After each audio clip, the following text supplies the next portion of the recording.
امام صاحب مولانا محمد شفیع صاحب قبلہ، مولانا صدام صاحب قبلہ، نقیب اجلاس حضرت علامہ مولانا کامل رضا صاحب قبلہ، اور شاعر اسلام جناب اسلام رضا صاحب قبلہ، لئیق احمد صاحب مراد آبادی، اور نواب اختر صاحب قبلہ، اور میری محبت بھری سماعتوں، السلام علیکم ورحمۃ اللہ وبرکاتہ۔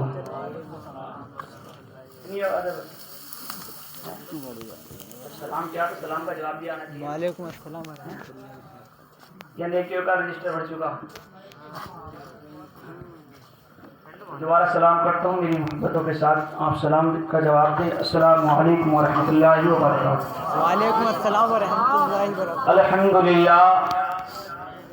الحمدللہ رب العالمین والعاقبۃ للمتقین، والصلاة والسلام علی سید الانبیاء والمرسلین وعلی آلہ واصحابہ اجمعین، اما بعد فاعوذ باللہ من الشیطان الرجیم، بسم اللہ الرحمن الرحیم، وَلَسَوْفَ يُعْطِيكَ رَبُّكَ فَتَرْضَىٰ، صدق اللہ مولانا العظیم وبلغنا رسولہ النبی الکریم، ونحن علی ذلک لمن الشاہدین والشاکرین والحمد للہ رب العالمین۔ سبھی حضرات جلا کر درود پاک پڑھیے، اللہم صلی علی سیدنا و مولانا محمد مبارک وسلم، صلو علیہ صلاۃ و سلام علیک یا رسول اللہ صلی اللہ تعالی علیہ وسلم۔ شاعر لکھتا ہے کہ غوث البرا کے نازش و انور چلے گئے، کہ غوث البرا کے نازش و انور چلے گئے، خواجہ پیا کے دلبر و دلبر چلے گئے، کہ غوث البرا کے نازش و انور چلے گئے اور خواجہ پیا کے دلبر و دلبر چلے گئے، اور مکے میں جا کے کرتے ہیں سب کعبے کا طواف، کہ مکے میں جا کے کرتے ہیں سب کعبے کا طواف، اختر رضا تو کعبے کے اندر چلے گئے، اختر رضا تو کعبے کے اندر چلے گئے۔ یہ ایک حضرت کا شعر ہے، اعلیٰ حضرت کا شعر سنیے۔ وہ اعلیٰ حضرت جو لکھتے ہیں کہ چمک تجھ سے پاتے ہیں سب پانے والے، میرا دل بھی چمکا دے چمکانے والے، کہ ان کی مہک نے دل کے گنجے کھلا دیے ہیں، جس راہ چل گئے ہیں کوچے بسا دیے ہیں۔ اللہ کیا جہنم اب بھی نہ سرد ہوگا، رو رو کے مصطفیٰ نے دریا بہا دیے ہیں۔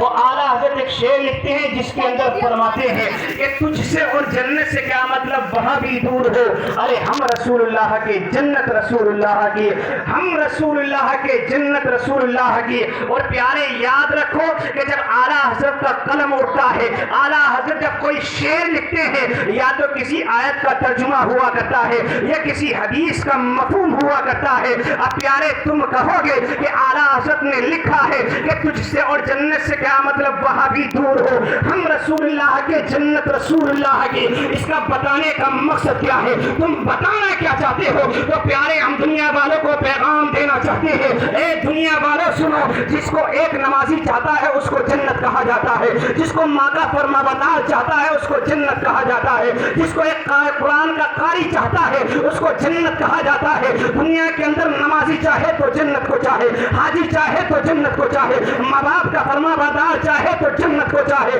دنیا کے اندر رہنے کے بعد ایک طالب علم چاہے تو جنت کو چاہے، دنیا کے رہنے کے بعد کسی بھی مذہب سے تعلق رکھنے والا ہو لیکن اس کی تمنا ہوتی ہے کہ میں جنت میں جاؤں۔ لیکن پیارے یہ تو بتا جنت کس کو ملے گی، یہ تو پتا ہونا چاہیے اللہ تبارک و تعالیٰ جنت کسے عطا فرمائے گا۔ اور پیارے جب یہ بات آئی ہے، اعلیٰ حضرت نے فرمایا ہے کہ تجھ سے اور جنت سے کیا مطلب وہاں بھی دور ہو، ہم رسول اللہ کے جنت رسول اللہ کی۔ تو پیارے محبتوں کے ساتھ سن، اعلیٰ حضرت نے جب یہ لکھا ہے مخالفین کی انگلیاں اٹھی ہیں، مخالفین نے سوال کرنے شروع کیے ہیں، احمد رضا یہ تو بتاؤ کہ تم کہتے ہو جنت رسول اللہ کی ہے، کیا تم نے کبھی جنت کو دیکھا ہے؟ کیا کبھی تم جنت میں گئے ہو؟ جو نبی کی جنت ہونے کا دعویٰ کرتے ہو، جو جنت کو نبی کا بتاتے ہو، رسول اللہ کا بتاتے ہو، اعلیٰ سے فرماتے ہیں مادام تو جانتا نہیں ہے۔ احمد رضا جب بولتا ہے وہ ڈنڈے کی چوٹ پر بولتا ہے اور پوری دنیا کے اندر اعلان کرتا ہے ارے ہم نبی کے سچے غلام ہیں، دنیا کے اندر سب کچھ کر سکتے ہیں لیکن ہم جھوٹ کبھی نہیں بول سکتے ہیں۔ سبحان اللہ